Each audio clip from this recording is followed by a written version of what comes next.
You built $1 million e-com brand at just 21. People see this young, successful, good-looking dude and think, "Wow, like, was this overnight success, Liam?" This How guy long did this flirting with take me, you, bro? bro. Yeah, bro. People see it so young, like Yeah. making so much money, and like think this is so crazy, bro. How long did this actually take you? Some people think this is overnight success.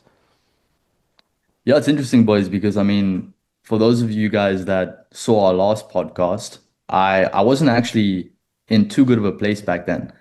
I had made some good money, I'd spent a lot of money, I'd had a lot of amazing experiences, but during that time I wasn't really at the pinnacle of my success. I wasn't really crushing it at that point in time. I was trying to and I was constantly working, but the output and the result wasn't where I wanted it to be. And since then, we've turned things up exponentially.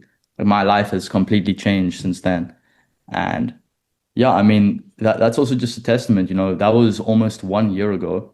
And I'd already done so much up until that point. I'd already made a really good amount of money, ran it all the way up, ran it all the way down, ran it all the way up multiple times. And that was 1 year ago. So, I mean, to see where I'm at now compared to just 1 year ago, that's already shows that like this definitely hasn't just happened overnight. You Yeah. know, I got started in trying to make money when I was, around 16, 17. So around 2021. And that's when I started making my first little bit of money online. So it's been a good, 4, almost 5 years now. Mm, mm. And obviously, like, oh, well, first of all, for everyone watching, you were the first guest to have our second appearance. So that's just a testimony to all the success you have achieved thus far up from our previous one. That's why we had to get you on. You're currently in Bali now as well. And, I would love for you to maybe convey some things you think led you to having this exponential growth and success the past couple of months, like you just mentioned. Yeah, for sure. So I think I definitely built a massive foundation when I first had my little bit of success. Just to give the viewers some context, I started making like actual good money. And if we're speaking South African standards, I would say over $5,000 a month in the middle of 2023. So like a couple of months out of high school.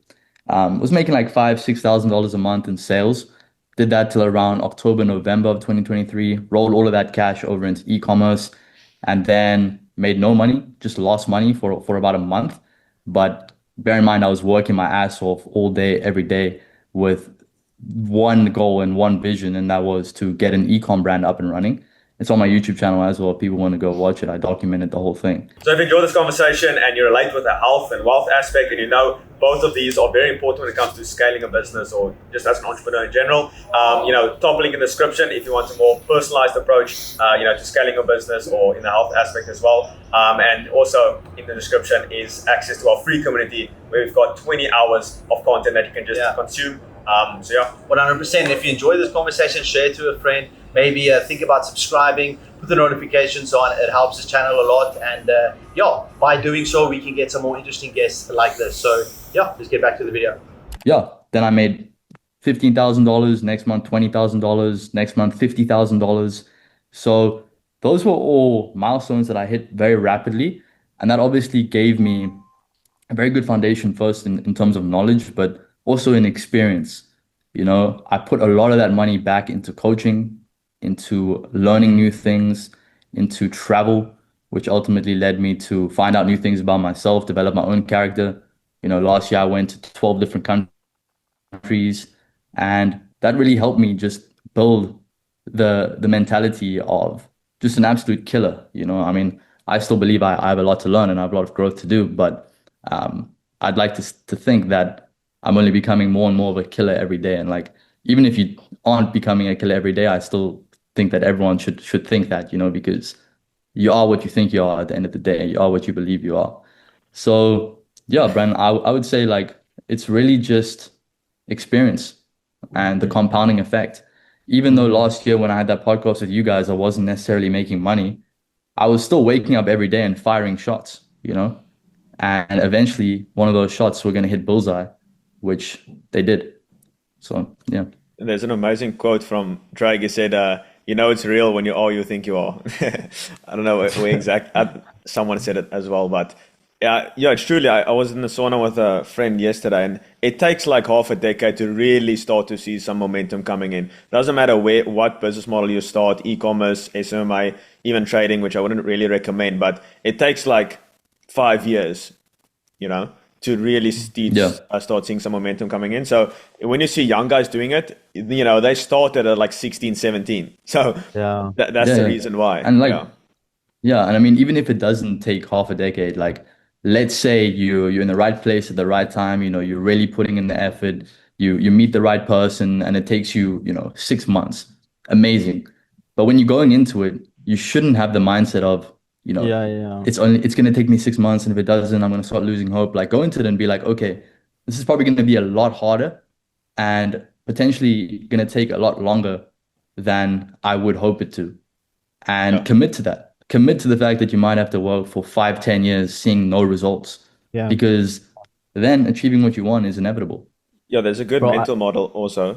Sorry, Quentin, but like, no, no. if it's going to take twice as long and it's going to be half as profitable, would you still do it? That's a good mental model to use because it's probably going to be like that. There's a lot of these quotes and stuff that say it happens slower than you expect and then faster than you could ever imagine. And when it rains, it pours, Like we all experience it, even though we Exactly. are in different business models, we all experience the exact same thing. Yeah, It's yeah. insane actually.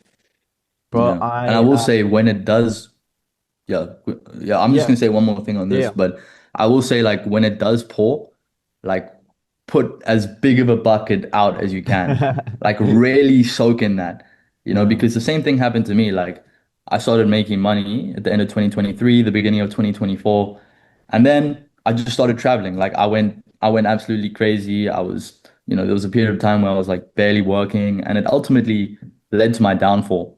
Now, I still had an amazing year last year, but if I just really rode the momentum that I built towards the end of the 2023 and the beginning of 2024, I would have made way more money in the short term.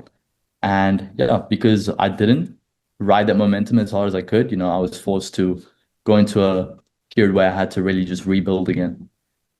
How would you balance? I'll get back to what I previously wanna mention a bit later. How you spoke about now, having a big bucket and trying to, really soak in when it pours, but you obviously also maybe wanted to celebrate your first win or whatever, you went to go and travel and do all those things.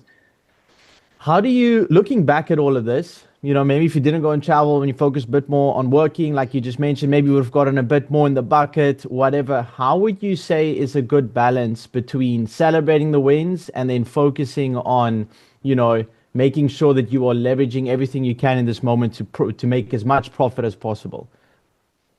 Yeah, I would say reinvest, use the money as a tool, delegate, make sure that the ship is still going forward, and then still celebrate.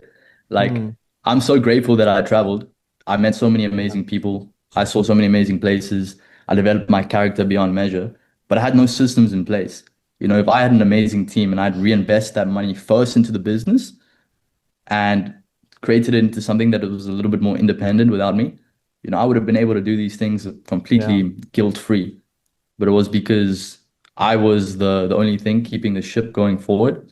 If I took a break, ultimately things would go to shit until I decided to come back and fix it. Mm. What's the funny I thing love is that, like So I bro. would say just like, yeah, that's leverage the exactly what momentum worked. to build systems. Mm, Yeah. That's exactly what I think every single entrepreneur that first makes their good money, they all go and travel. Like, that was us basically last year. And you can yeah. kind of feel the momentum as well. But, it's pros and cons. Like we obviously saw the world and that gives you a perspective that you can not get anywhere else, right? So, it's like, did that help me also make good decisions in the business? That makes me more money later. It's like you can't, Yeah. you never can never really say. Yeah. But that Yeah, those experiences when you travel is invaluable also. I mean, bro, this yeah, man. entire idea, the School of Athens, this podcast, our community founders acquisition, all was born from us being where you're right now, which is in Bali. That maybe would have still realized, but like, it obviously got like when you were there and we're in this abundance of just relaxing, being in the moment, experiencing new paradigms, new people, it and completely just fired all these ideas in our mind. And that ultimately led to where we are right now. So, yeah, it's fascinating, bro. You Yeah, obviously said you traveled to all these different countries last year. I think you said 12. What would you say is the value in traveling for you? You've obviously invested heavily in that. Invested. Yeah, I would say it's just, and before I do answer that, I just want to say one more point on this, and it's kind of what I said already, but I think I could word it a little bit better and just give more strategic advice. Like I think if you're just getting started and you're building momentum, like I said, you need to, if when it's raining, you need to collect as much of that water as possible. So really just ride that momentum as high as you can. If your goal was to get to 10K per month and things are going well, you're moving fast, just try get to 100K per month. Like try get a million a month. Like set that goal as high as you possibly can, because even if you don't get to a million a month, like if you just stopped at 10K, you would have stopped at 10K and probably naturally regress from there. But if you set your goal at a million, you might hit 100K, you might hit 200K, you might not hit a million, but you'll hit way more than if you just stopped at 10K. Yeah. And then, yeah, like put systems in place. And then if you do travel, just make sure that you're just doing high leverage stuff, like the stuff that's really going to still move things forward. You know, even if it's one, two, three small tasks a day, but they're extremely high leverage. Just be more intentional with the tasks that you are actually doing. And if there's something that's repetitive that you're doing over and over and over and over, even if you got to take a little bit of a hit to your income, hire someone to do it for you. And that's just going to make your life so much easier.